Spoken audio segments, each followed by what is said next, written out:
Why don't you serve each side dish on individual small plates? My son, daughter, and I all put our heads in at my angry mother-in-law. My name is Sarah. I'm a 46-year-old housewife. I have a son and a daughter, Fred in high school and Amy in junior high school. My husband, Nathan, is a 40-year-old office worker. My husband's father passed away after a year and a half of illness. We had talked about the future before my father-in-law passed away, and my husband told me that he didn't want his mother to be left living on her own. However, living together with my mother-in-law was nothing but hell for me. First of all, there was the food. We used to serve our meals in the platter style, which is to put each dish on a big plate and serve ourselves to our liking. This was because it was easier for me to clean up, and also because we each ate what we wanted to eat, which resulted in fewer leftovers. My daughter loves vegetables, and my son loves meat, but my mother-in-law could not stand that way. It's like you're feeding a dog, she complained. The first thing she complained about was how the food was served. Can't you at least put it in individual small plates and add a garnish or something? She would say. I don't know anyone who goes that far with meals at home. Well, I did go on and ask my son. I asked my husband, and he agreed that what she said was correct. I tried to make it look as requested, but she kept saying that the direction of the garnish placement was wrong, or that this side dish should not be served this way, etc., and so it went for 3 meals. In the morning, we used to eat those supermarket bread with butter. I can't believe you serve bread with all those additives. Can't you prepare something better than that? She would say. What about salad and fruit? One after another, she orders me like that. And every time she did that, I would say, I really can't imagine anybody that goes to such length at home. But every time, my mother-in-law would repeatedly follow with, I used to do it. Ask my son. When I asked my husband about it, he said he was sure she had done it. And it doesn't stop there. Why don't you wash the screens? Her monthly phrase is said as always. Don't you walk the floor once a month?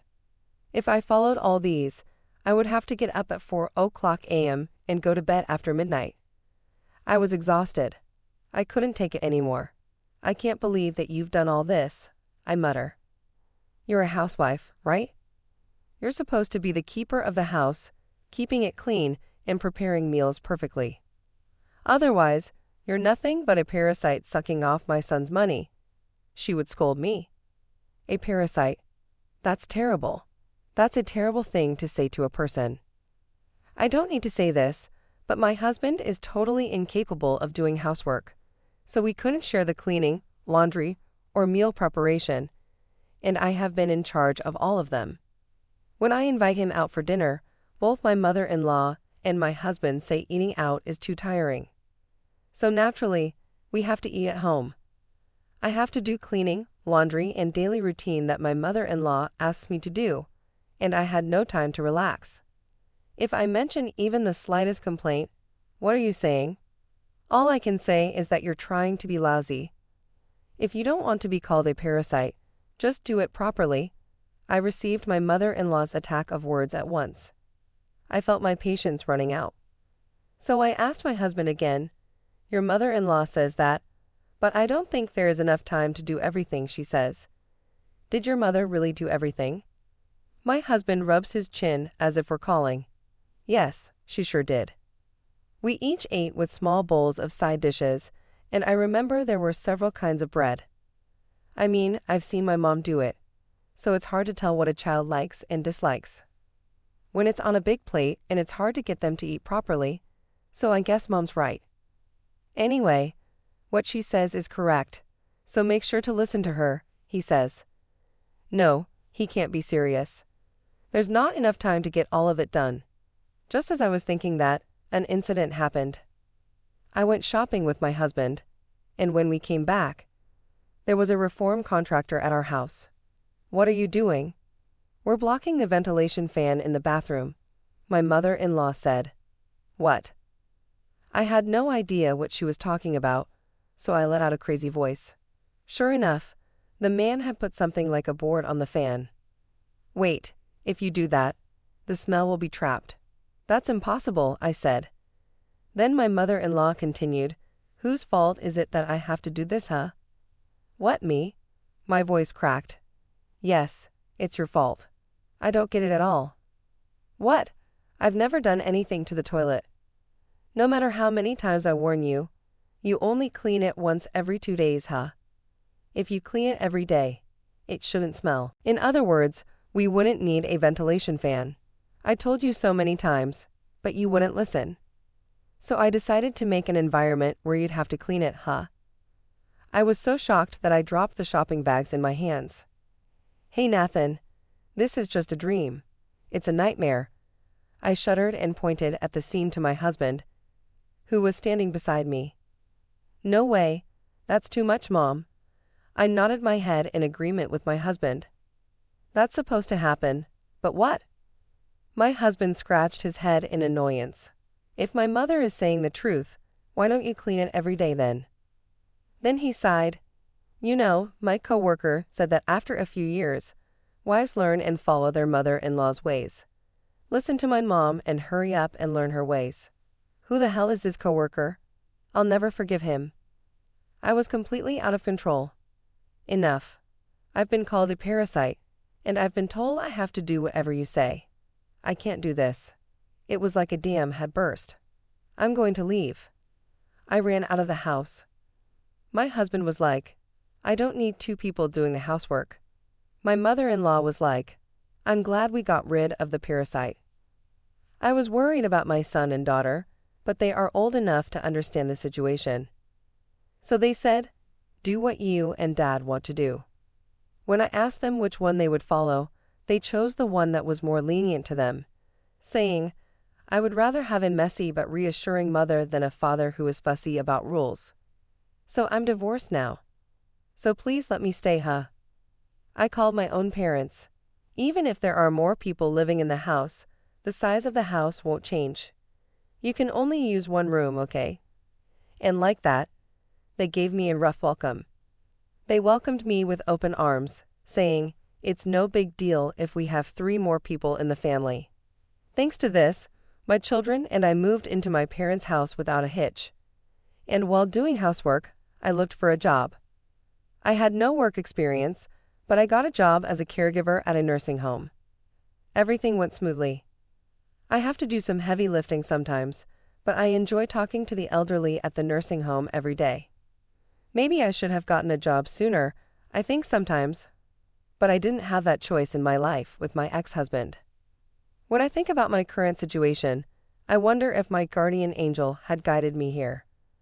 3 years later, I received a call on my phone. I had been working as a caregiver for 3 years already. Just when my job was going well, I was too busy to notice it. But when I looked at my history, there were dozens of incoming calls that day alone. The caller was my ex-husband. I knew from the moment I left that house that this would happen after a few years. After work, I had no choice but to call him back. Then Sarah, help me Sarah. I heard a pathetic voice over the phone. What's wrong? It's been a long time, eh? I tried to act nonchalant, but he mumbled. Mom is in a fading voice. What's wrong? Did she fall ill or something? I asked. From that point on, he was so frenzied that I couldn't understand what he was saying. We decided to talk in person. I asked him to come over to my place that weekend. My ex-husband and mother-in-law came over. Those 2, myself, my daughter, my son, and my parents sat around the table. My mother-in-law's back was straight as always. The first thing she said was, I don't mind if you don't come back. Then why did you come here? I thought to myself, but my ex-husband stopped her. Actually, we are here too. My ex-husband opened his banking app and showed us the balance of $13. I burst out laughing. Oh my gosh, it's less than my hourly pay. My son said you weren't a spendthrift when we got divorced. You had about $60,000 in savings, I asked. That's right, but then as soon as you were gone, the money disappeared. I guess my husband finally figured out what was really going on. Haven't you been secretly using up the money? My mother-in-law still refuses to accept her position, tries to put the blame on me. Of course not. You know where all the money went, don't you? I looked at the balance in the bank account and my mother-in-law's face alternately. My mother-in-law stammered. This mother-in-law is a jerk to ask me if I haven't used the money, even though she knows that she's been spending it herself. Well, I thought that, I snickered and said, "You finally noticed," to my ex-husband.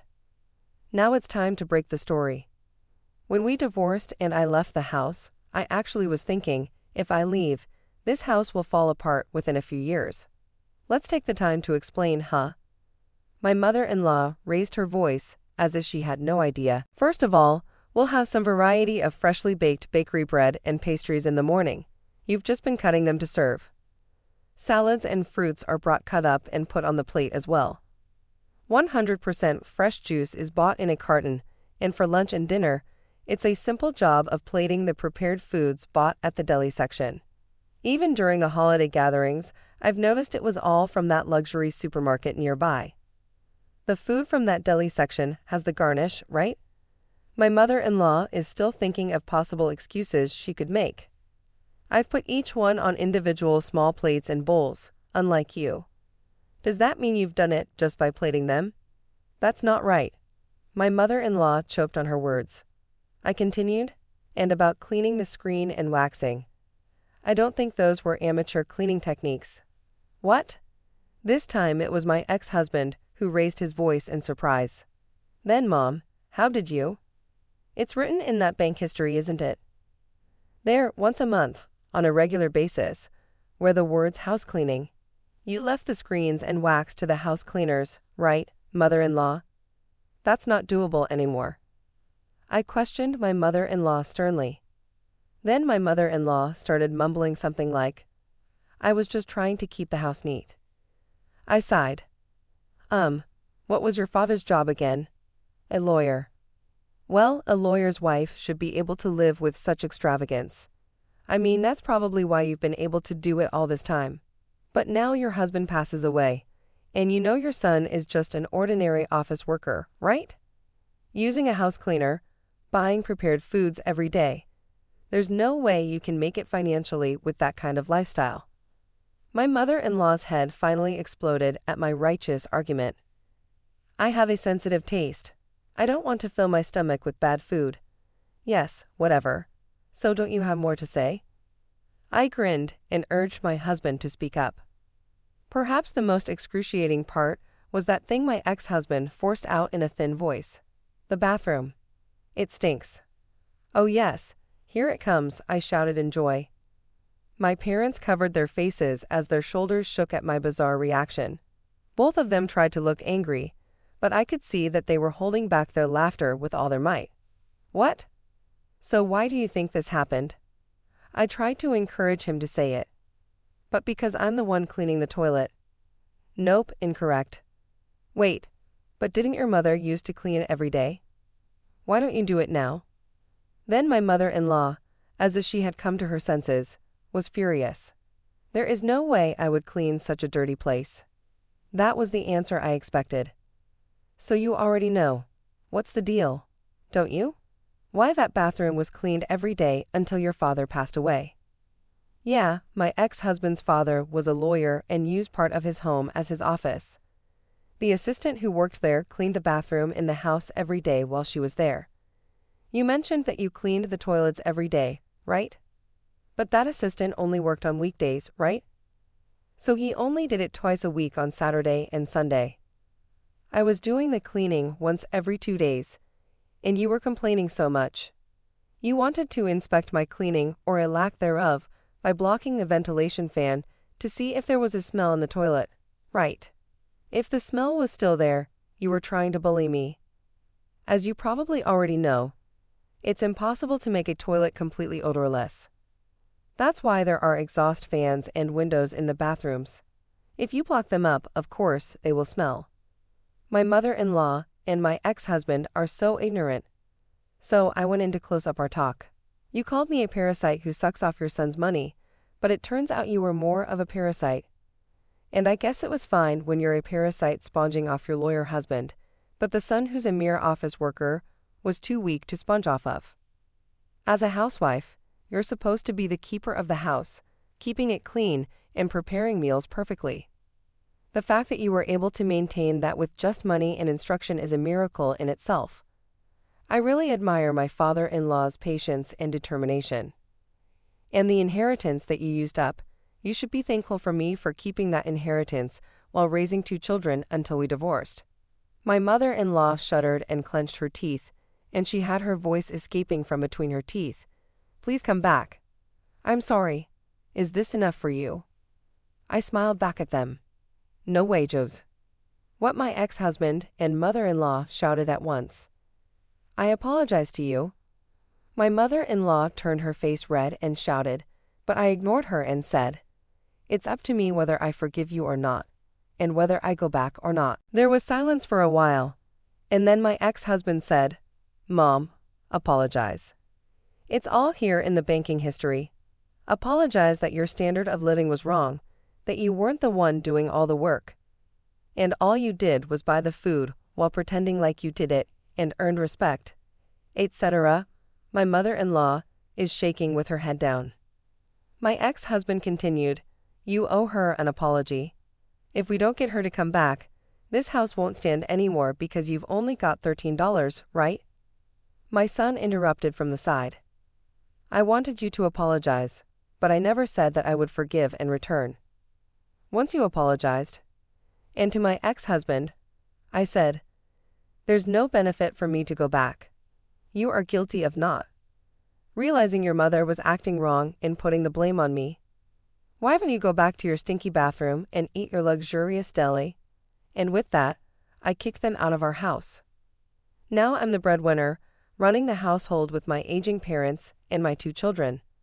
My ex-husband left his mother when the money was all drained up. My ex-mother-in-law apparently lives in our dirty room, and people can see her garbage overflowing through the glass window of the room that once used to be her husband's office. Today, I ride my bicycle to work as always. Through this job, I met a man who is also a caregiver. He isn't a picky eater, and he is such a good cook. When I told him that we serve our food on a big plate, he laughed and said, I think I can finish it all by myself. He also is able to cook his own meals. When I visit his house, he serves me a big bowl of fried rice, his specialty. Hey, you know I'm a lady, right? But it's so delicious, I can't deny it. From now on, I want to spend a peaceful life with this man who is able to gobble up the F from the same big plate as me.